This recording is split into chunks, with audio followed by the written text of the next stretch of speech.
1857. So here you can see a board, digital board, which in our school we use Tata classes digital board. Here I want to explain you about Indian freedom struggle first war, actually 1857, which is known as first independence war. So here we will enjoy in Tata classes about the video and some points. Okay, let's start. Before this topic, I want to show you some basic points about Indian 1857 freedom, 1857 Sepoy Mutiny. Before that, what happened? Let's start. Okay. So before this topic, we should know some basic points. What points? That 1857, this mostly what? Sepoy Mutiny. And this important day in Indian history, what? This is the first independence war also. First independence war. First independence war also known as in Indian history. And this Indian history, as we say, British rule around 200 British rule in India, but this 200 divided in two parts. Okay, two parts: indirect rule and direct rule.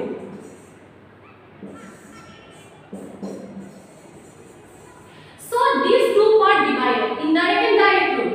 So that's why we call 200 years of British rule. Indirect rule what? Indirect rule under East India Company. East India Company. East India Company, under East India Company, indirect rule. Around this rule, actually we come to know from the downfall of Mughal. Downfall of Mughal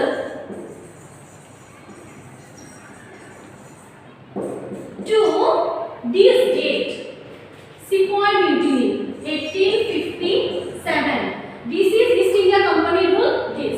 Then after 1857, what happened? After 1857 to 1947. Around we can say 18 after 1857, then 1858. We can say 1858. So these two divided in during 200 years. So this lesson, this topic, what we will learn? We will learn about this thing. Then God has the Indian people to start. First it happened that struggle in that time. So basic knowledge we got that 200 years divided in this period, and this is indirect rule where East India Company rule, and direct when Crown started. Direct rule when Crown started the rule in India. So let's start our video that where we will learn the causes. What happened in the Sepoy Mutiny? Okay. Before that, I want to again make it clear. The Sepoy Mutiny basically started by sepoys. Sepoy means a soldier. So soldier, the main name is Mangal Pandey. We have heard this name Mangal Pandey, and even there is biopic also where is Amir Khan hero. So Mangal Pandey, he was the main hero in this Sepoy Mutiny. What he did? He poured a bullet says full when one general he was doing march with his soldiers. Because of many reasons, he shot him, and that time he died. After that, Mangal Pandey he got punishment, hand punishment, and this is the reason, one of the important reasons for the sepoys or soldiers they started rebellion. Okay, let's start some reasons, and we will see here some causes. What are the political cause, economic cause, social cause? We will see here. Okay, let's start our video. The initial years of the British rule in India were marked by conquest and rapid expansion. Many times, people protested against the British expansion policies, the strongest being in 1857. Indian historians have also referred refer to it as Great Revolt of 1857 or the First War of Indian Independence.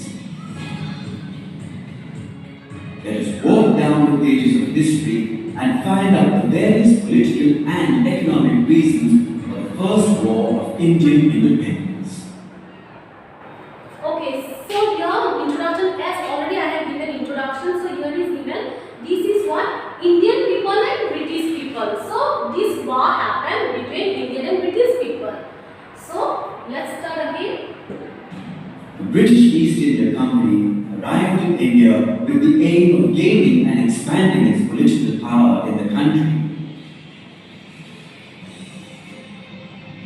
After the Battle of Plassey in 1757, the East India Company adopted several unfair policies to expand its territorial power. One such policy was the doctrine of lapse, an annexation policy introduced by Lord Dalhousie, the then Governor General of India. Under this doctrine, the East India Company could directly annex any princely state if the king died without a male heir of his own. States like Jhansi, Satara, Awadh and Nagpur were annexed as per this policy. The Indians resented this unfair policy. On the other hand, in 1849, Mughal Emperor Bahadur Shah Zafar received a humiliating order from Lord Dalhousie to vacate his ancestral palace, the Red Fort. Bahadur Shah's successors were also denied imperial titles and dignity. The proposal of taking away the title angered the Muslims. Nana Sahib, the adopted son of Peshwa Bajirao II, also was a victim to British policy. He was denied his due pension after his father's death. Another factor that added to the unrest among people and the Indian soldiers in the British Army was the annexation of Awadh. On the pretext of misgovernance, the British exiled its king, Nawab Wajid Ali Shah, in Calcutta.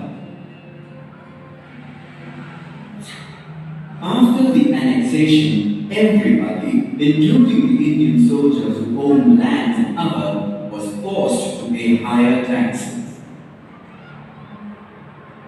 The company also confiscated the estates of Talukdars and Zamindars. Awadh demonstrated resentment from all the sections of the society and hence played a major role in the uprising of 1857. Okay, here we have learned that what they arrived through this Cape of Good Hope. So from this way they arrived to India. So after that they established their trade center in Machilipatnam, first trade center. Then they gradually they started. First time they came and settled in Surat. Then they gradually started in India. Then here in India, basically mostly I already discussed that Battle of Plassey is one of the important battle for them. So after battle, that means downfall of Mughal, Battle of Plassey was the downfall of Mughal. So that downfall of Mughal, they started what? Company's rule. So here in India, under the East India Company rule, so here they established what? After the Battle of Plassey, they took all the Nawab and king power under them. They took control over the political course. So political course. Before economic course, we learned political. So under the political course, and then all Nawabs and king, they become puppet of the Britishers. And even they started to did not like the Britishers also, because Britishers they made them puppet as a puppet. So that is one of the political cause, that Persian royal Persian coin also they scraped away the king name, king picture. Then they given their own queen picture. So this type of happened. This type of situation when arise. So this political cause become one of the important cause in this movement. Then after that we can see economic cause. India was being ruled by the British government from England. The revenue collected from India was being drained to England and not utilized for the welfare of the Indians. The Indians resented this unfair rule. With the advent of the Industrial Revolution, the British started buying raw materials from the Indians at very cheap prices and exported them to England in bulk.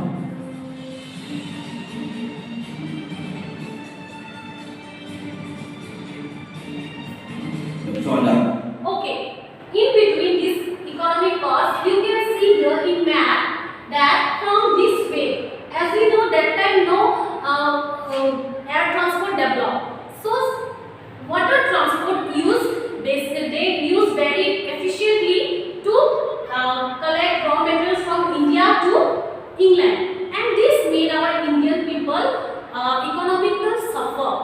So the Indian people suffered economically very badly. Even Coatings industry, handicraft also destroyed. Like in political cause, they made doctrine of lapse, where the king, if he has no own son, they cannot hire another one. So directly, if he has no son, then direct that land goes to Britishers' hand. Same way, economic was also what cottage industry destroyed, handicraft destroyed. Means all things British East India Company they took under their control. They all the raw materials they sent from this way. You can see this way they sent the raw materials, and then they brought finished goods again to India and sold to India. This is what another economic cost happened for the Indian people. Products were processed in England and the finished products were sold in Indian markets at a much higher price. These unfair British policies led to the collapse of the Indian handicraft industry. Within India too, the system was not fair. The revenue from India was used for paying salaries, incomes and other expenditures of the British in India. The British drained away India's wealth, for which India got no proportionate economic return. The British also introduced the land revenue system that fueled unrest among the peasants. The increase in land revenue often forced the peasants to sell their lands. This economic decline also affected cultivation and led to many famines. The British policies also affected the royal patronage and slowly led to the disappearance of the court culture. Many Indian court officials lost their jobs. People like the poets and artists were denied their royal patronages and went through an economic crisis. On the other hand, the farmers, especially in Bengal, were being forced to grow indigo in the fields as indigo trade was highly profitable for the British. The peasants had to work under inhuman conditions and were punished severely if they planted anything else. This helped to increase the revenue of the British government, but it made the Indian farmers miserable. All these events led to the revolt of 1857.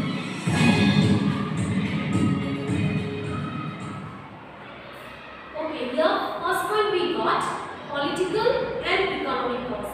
So in economic cause, cottage industry, handicraft industry destroyed. Then farmers they lost their farming, their agricultural land they lost. Why lost? Because of the tax. They started to collect, which is started to collect from 50 to 100% tax later. So because of that, farmers also suffered badly. Then come to indigo farming. Indigo farming which was very flourished in that time, but because of the British scheme, indigo farming also destroyed. And even after that, indigo farmers they started revolt also against the British. But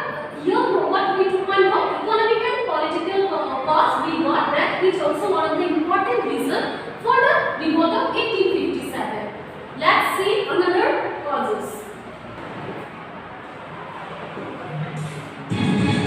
The revolt of 1857 was the result of social, economic, political, military, and religious discontent.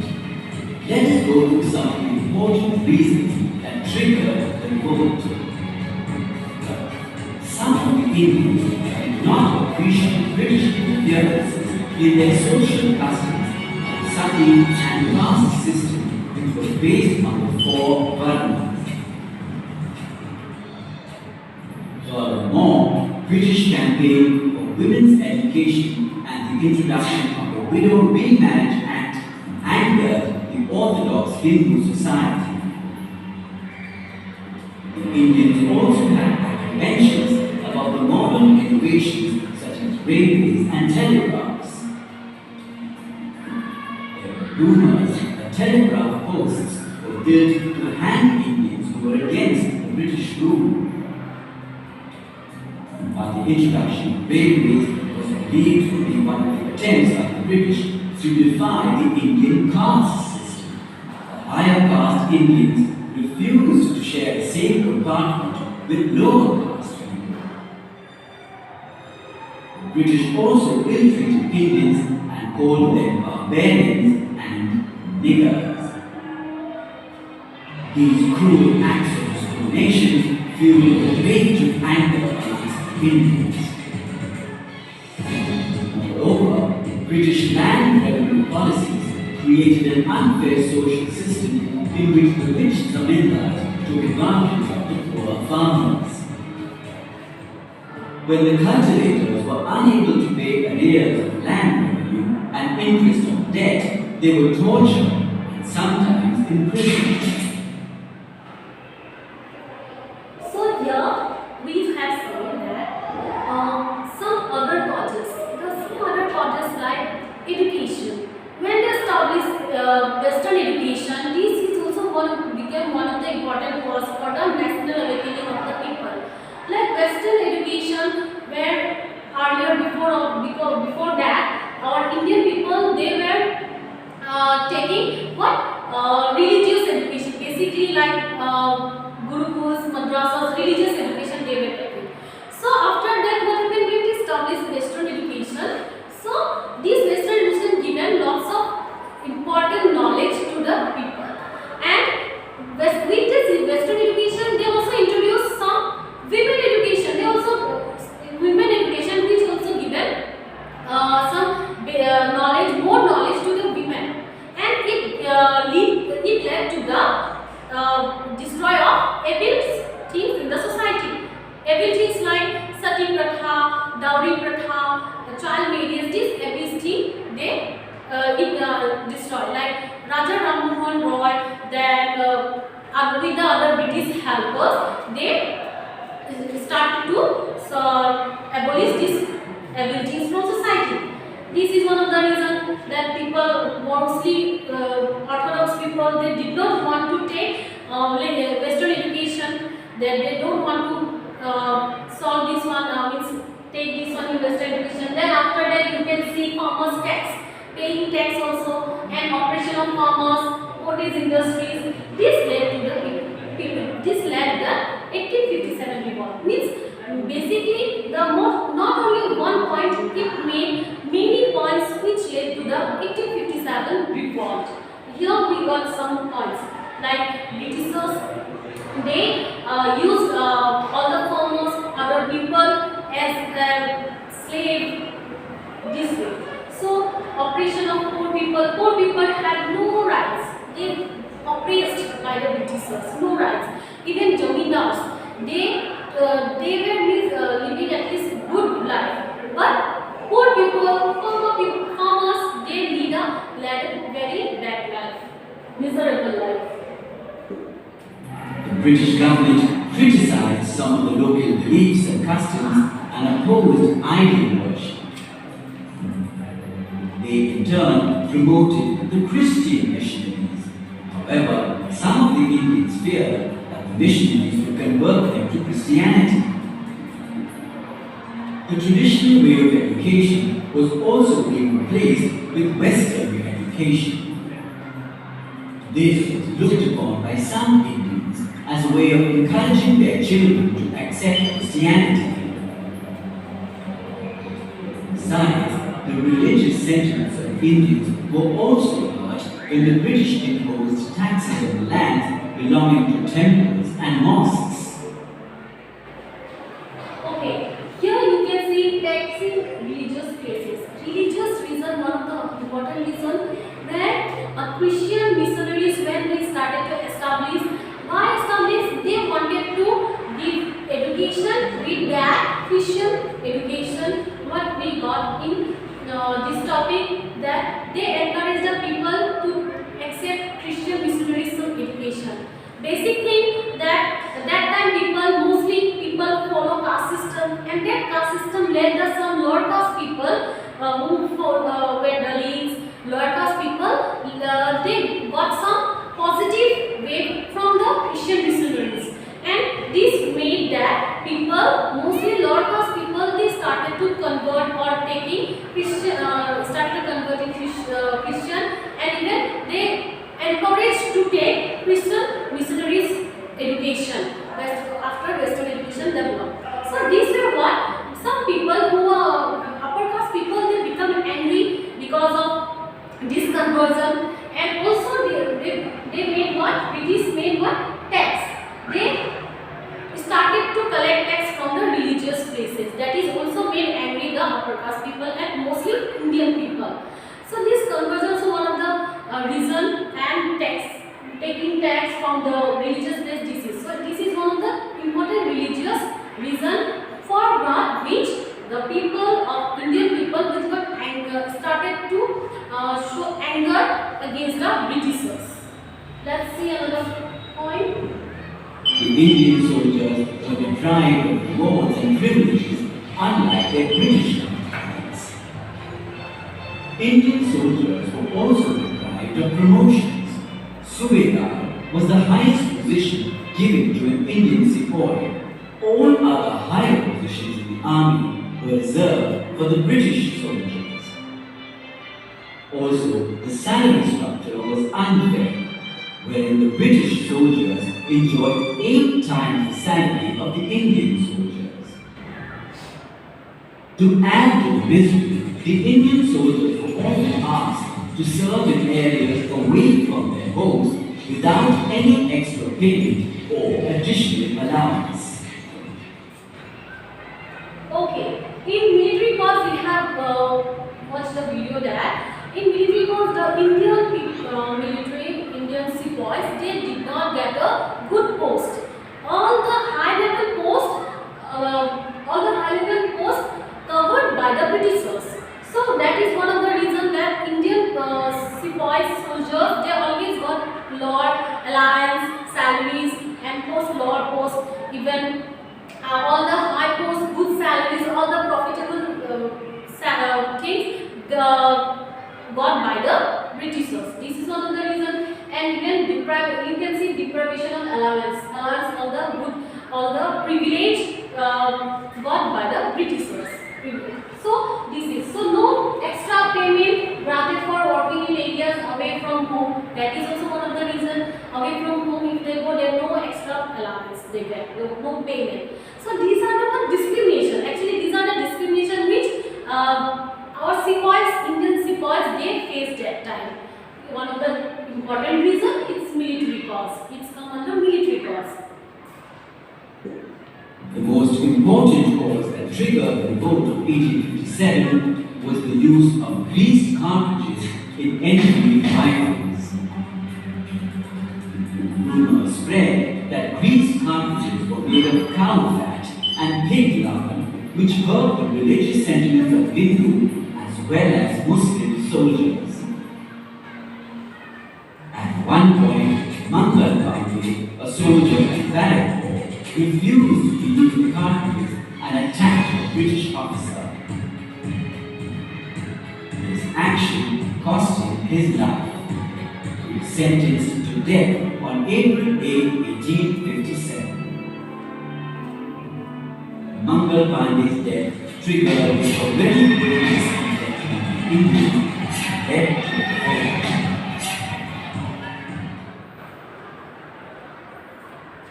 So the latest immediate cause. Before this we have learned political, social, economic, military cause. But this is the immediate cause which made this revolt more aggressive and more awareness for the people. Like already we have seen Mangal Pandey, the sepoy who fed up with this. And what is the immediate cause? We already got the bullet. That cartridge of that rifle was actually it was a rumor. Till now, history also not this means prove that the bullet that one mixed with the pig and cow fat. But it was a rumor that time. Till now, so in history we read about read like a rumor that Britishers used that in that bullet about cow and pig fat, which is both Hindu and Muslim community not prefer, sinful for them. So because of this rumor, what happened? Because of the rumor, sepoys they got anger. More angry. They were more angry on the Britishers. And after that, what happened? The Mangal Pandey he attacked, as I said in the introduction, he attacked a general. And when he attacked, general died. He shot that, general shot that. Then after that, Mangal Pandey got by the Britishers. And even one of the important names with Mangal Pandey, Ishwar Pandey. He also got hang punishment with the Mangal Pandey. When Mangal Pandey and Ishwar Pandey hanged, after that, the all sepoys, sepoy means soldier, the all soldiers, they started the revolt. And that revolt started mostly in Meerut area, actually mostly it happened Barakpur. Mangal Pandey's this incident happened in Barakpur, but after his punishment, this revolt full covered mostly in northern India. And after that, what you can see in this script, it led to the British what 1857 revolt. So what after this revolt, that 1857 first independence war revolt. So we can conclude with this all the video, and with this screen we can conclude this. We used our Tata classes and we are thankful to that. So I hope you have understood this topic about 1857 revolt. With this topic we can conclude today.